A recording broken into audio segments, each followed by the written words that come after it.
Alors, cette partie du Sinaï, c'est sur la frontière de Gaza. Et à Gaza, il y a Hamas. Et Hamas, c'est euh, euh, c'est fondé par les frères musulmans. Et c'est des guerriers, comme vous le connaissez, et il y a aussi des terroristes. Et ils permettent aux guerriers des djihadistes de passer sous des tunnels souterrains à l'autre côté de la frontière qui est Arish. C'est une région où il y a quelques chrétiens, ça veut dire pas beaucoup, peut-être 200 familles. La réalité est que ces chrétiens, c'est des pauvres familles, très pauvres familles, qui vivent dans une région très très dangereuse.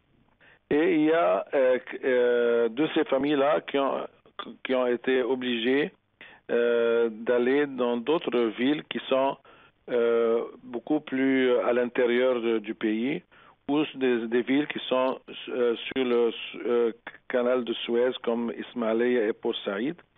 Et notre Église catholique, avec d'autres églises aussi, ont accueilli ces familles-là pour qu'ils puissent habiter, vivre, trouver leur alimentation, etc.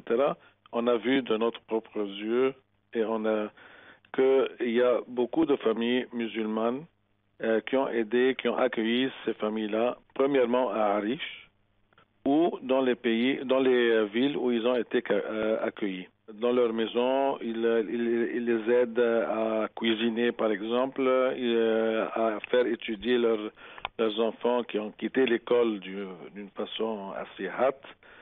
Il y a une collaboration très bien. Il faut dire que le musulman égyptien, c'est un musulman doux. Il n'est pas agressif, ni terroriste, ni fondamentaliste de nature. C'est seulement les places où il y a des salafistes ou qui ont été empoisonnés des idées salafistes ou de frères musulmans où on trouve ce radicalisme.